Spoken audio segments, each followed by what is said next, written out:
길을 걷다 보면 현수막이나 지하철역에서 보청기 국가보조금 131만원이라는 문구 정말 많이 보셨죠? 아, 나도 귀가 좀 안 좋은데 받을 수 있나 싶다가도 절차가 복잡해 보여서 포기하셨던 분들 많으실 겁니다. 사실 이거 받기가 생각보다 만만치 않습니다. 거동이 불편하신 어르신들이 병원을 최소 4번에서 5번 이상 가야 하거든요. 젊은 사람들도 병원 가서 30분, 1시간씩 대기하며 검사 받는 게 힘든데 어르신들은 오죽할까요? 오늘은 조금 어렵지만 보청기 지원금 받는 방법에 대해서 소개해 드릴게요. 중간중간 놓치면 손해보는 꿀팁들도 함께 소개할 테니 끝까지 시청해 주세요. 그리고 청각장애 등급을 받으신 분들이나 국가 보조금을 받은 지 5년이 넘으신 분들은 아래 절차를 건너뛰고 다음 챕터부터 참고하시면 됩니다.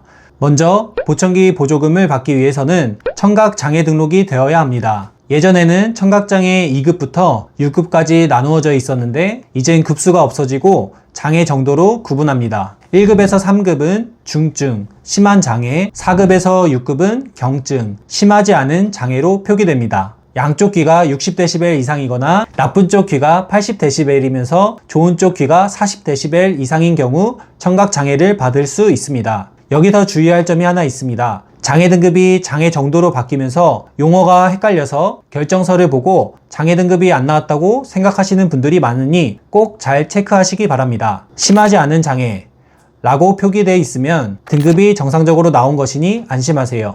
또한 별지를 보면 보행상 장애 여부 미해당, 복합장애 여부 미해당 이라고 표기가 되어 있습니다. 이는 지체장애가 아니란 뜻이고 다른 장애가 있는 게 아니란 뜻이니 참고하시기 바랍니다. 일반적으로 이비인후과에 가서 수능 청력 검사 3회와 청성 뇌관 반응 검사 1회를 받으셔야 합니다. ABR이라고 하는 검사 장비가 있는 이비인후과 혹은 대학병원에서 검사가 가능합니다. 보통 3일에서 4일에 걸쳐 3번 검사를 받고 총 검사 비용이 20만원에서 30만원 선이며 대학병원의 경우 40~50만원까지 나옵니다. 청각장애 등급이 나올지 안 나올지 모르는 상태에서 검사하다가 검사비만 날리는 경우가 있습니다. 요즘 보청기 센터에서는 대부분 청력검사를 무료로 진행합니다. 보청기 센터에 먼저 가셔서 검사를 받아본 후 청각장애 등급이 가능한 청력인 경우 이비인후과에 가셔서 청각장애 진단 검사를 받으시는 것을 권장드립니다. 병원에서 마지막 3번째 검사하시는 날 장애진단서와 함께 검사 결과지를 밀봉해서 서류를 주시는데 이걸 주민센터에 제출하시면 됩니다.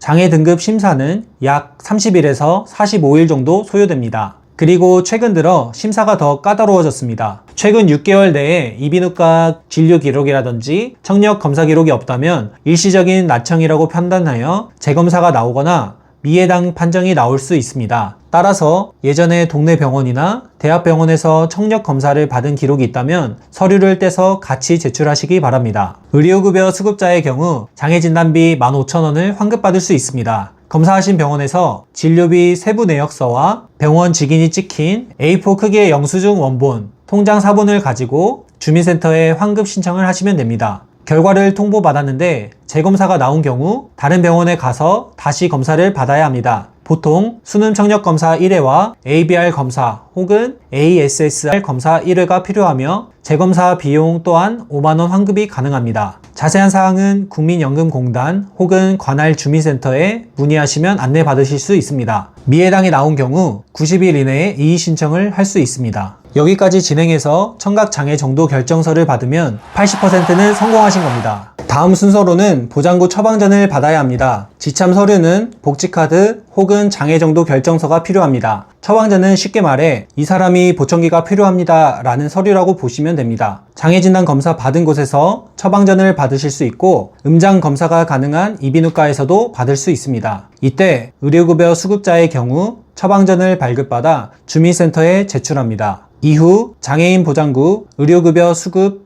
적격 통지서, 줄여서 적합 통지서를 발급받은 후 구입해야 합니다. 보장구 처방전을 받은 후 보청기 센터 혹은 이비인후과에서 보청기를 구매합니다. 이후 30일 뒤에는 구입처에서 구매 영수증과 보조기기 급여 지급 청구서 등 서류를 들고 처방전을 발급받은 이비인후과에 가셔서 검수 확인을 발급받습니다. 검수 확인서는 쉽게 말해 보청기를 끼고 어느 정도 개선이 됐다라는 검사를 받는 것이라고 생각하면 됩니다. 여기서 중요한 점은 한 달이 지나기 전에 검수 확인을 받는다면 다시 검사를 받으셔야 하니 꼭 한 달이 지난 시점에 구매처에서 준 서류를 받아가시기 바랍니다. 검수 확인서를 받은 후에 의료급여 수급자의 경우 주민센터에 제출하고 건강보험 가입자는 건강보험공단에 직접 제출하시거나 구매한 곳에 제출하면 팩스로도 제출이 가능합니다. 자, 이제 지원금 이야기를 해볼게요. 보청기 가격에는 제품 가격과 관리 비용이 포함되어 있습니다. 예전에는 보청기 보조금을 131만원 한 번에 다 받을 수 있었는데 현재는 구입할 때 111만원을 먼저 받을 수 있습니다. 그리고 구입한 지 1년이 지난 시점에서 5만원씩 4년 동안 나눠서 받을 수 있습니다. 급여 기준액은 111만원이며 111만원보다 낮은 제품을 구매한 경우 제품 가격의 90%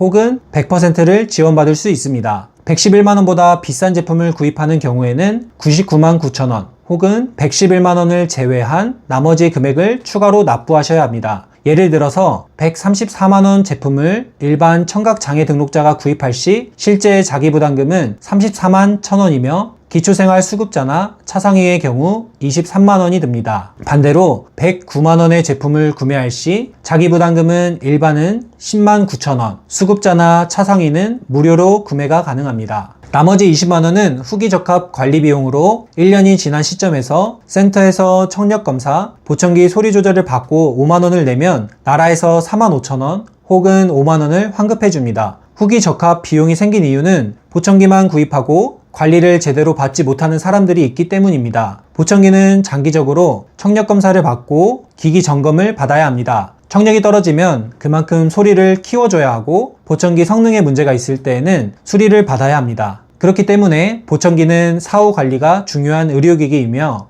전문센터에서 구입하시기를 권장드립니다. 10년 이상 현장에서 일을 해오면서 느끼는 아쉬운 점 몇 가지가 있습니다. 첫째로 우리나라에서는 현재 청각장애인들에게 한쪽만 지원이 된다는 점입니다. 청력은 양쪽이 다 나빠야 등급이 나오는데 국가에서는 한쪽만 지원이 되기 때문에 반대쪽은 자비로 구매하셔야 합니다. 둘째로는 청각장애 등급 기준에는 해당되지 않지만 보청기를 필요로 하는 사람들에게 지원이 제한적이라는 점입니다. 최근 들어 서울 구로구나 양천구 등에서 저소득층 노인분들에게 보청기를 지원하고 있습니다. 하지만 지원 금액이 금방 소진이 돼서 받지 못하시는 분들이 아직 많이 있습니다. 앞으로는 북유럽 국가나 캐나다처럼 양쪽이 지원이 되거나 저소득층을 위한 다양한 지원 사업이 나와서 적절한 시기에 많은 사람들이 착용했으면 좋겠습니다. 오늘은 이렇게 보청기 국가보조금 관련돼서 영상을 찍어봤는데요. 내용이 조금 많이 복잡하고 어렵다 보니 잘 이해가 가지 않는 부분도 많이 있으실 거라 생각됩니다.